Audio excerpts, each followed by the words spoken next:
to infinity and beyond. Hello everybody, Roger and James here from DisKingdom.com with the Infinity and Beyond podcast. In this episode, we're going to be talking about May's new Games for Gold Xbox, which include 2 new Star Wars ones.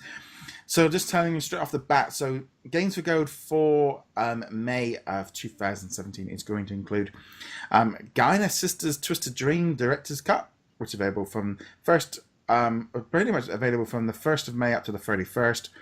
Lara Croft Temple is available from May 16th to June 15th. Star Wars The Force Unleashed is going to, Force Unleashed 2 is available from the 1st of May to the 15th of May on Xbox 360 and Xbox One. And Lego Star Wars The Complete Saga, May 16th to May 31st on Xbox 360, Xbox One. So definitely going with the May the 4th kind of theme on this month's one. We've seen previous games being included in the Lego. Force Unleashed 1's already been in there. So if you're a Star Wars fan and you've got Games for Gold, 2 great games to kind of jump into. Really, yeah, good month for Star Wars fans on Xbox. Yeah, absolutely. And I expect there'll probably be some more sales on May the 4th. We'll probably see Lego Star Wars 3 and all that stuff going on. But yeah, Force Unleashed, man, if you guys haven't played either of those, they are a lot of fun.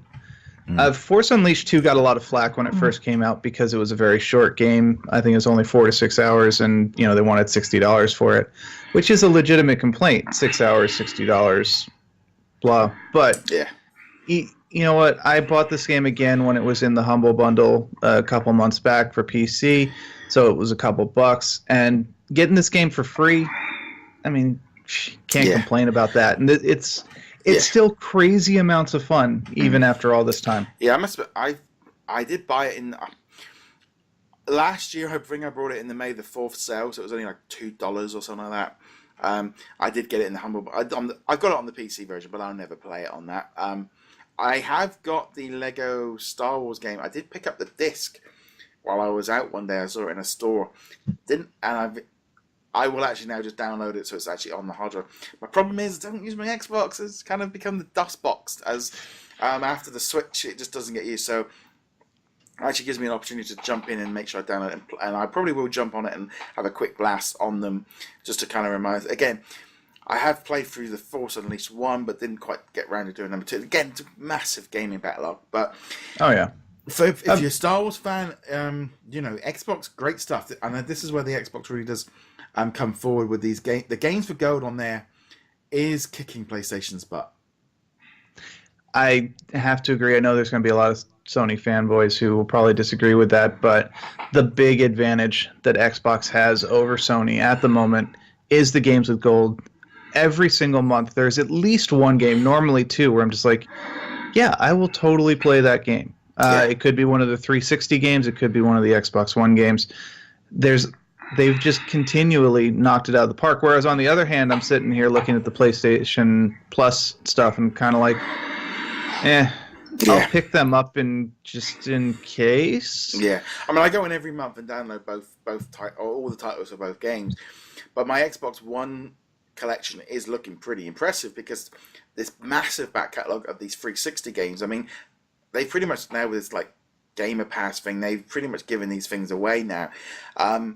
But it does kind of, there's that name recognition of, massive games, being added, where the PlayStation is all just indies and stuff. I don't think I've played a PlayStation Plus game all year. Just there's nothing that just caught my attention. There was a few last year. But yes, Xbox is doing very well, but then I can't help but feel like they definitely running on the nostalgia point of using the 360 to prop up. If PlayStation were dropping a PlayStation 2 title or a PlayStation 3 title every month in their collection for PlayStation, it would be a very different story. Right. And again, these are, of course, the 360 titles, so they're not cutting edge. They're not the brand new games. That said, you know what? Force Unleashed 2 is absolutely worth playing for 4 to 6 hours, and I think at this point that's actually an advantage for the title because you can just kind of pop into it. You can play it in an afternoon or over a weekend and then get back to whatever your current gaming addiction is without feeling like you've you split your time or whatever. Yeah, so I think there's just so much good stuff out.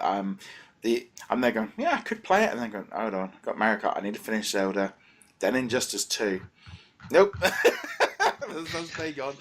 Oh, right, I forgot about Injustice. That's coming out next month, isn't it? Yeah, it's just, and then it's great. The definite thing is at the minute, if you're a gamer that's, I mean, I said this to a number of members of staff over the years when they're buying presents for their kids for Christmas and birthdays. I said, give them a year's pass for this as a present rather than a one game, and they're always a bit like, well, so if you're a kid, this is, or you're maybe, if you're gaming on a budget and you can't afford all the big new titles, or you can't afford, you can maybe only afford one game a year, pick up one of these PlayStation Plus or Games for Go passes, and you are set for the year.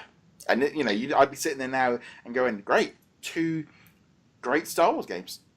Mm-hmm. And as much as I might not want to pimp out EA over on the Xbox side, the EA Access Pass is actually an amazing value with the amount of games that you get for that for $30 a year. And Xbox is doing their own Game Pass soon, aren't they too? Yeah. With like $10 a month or something. It was about 200 games. I'm going to be honest, I think PlayStation are going to have to up their game on that PlayStation Now thing, because that doesn't seem to be working, and Xbox are kind of whacking it at the park with those kind of things. But then it also does kind of do that other thing as well of devaluing older games, but it kind of now people are expecting almost like a Netflix kind of approach to content now, especially old content. Yeah.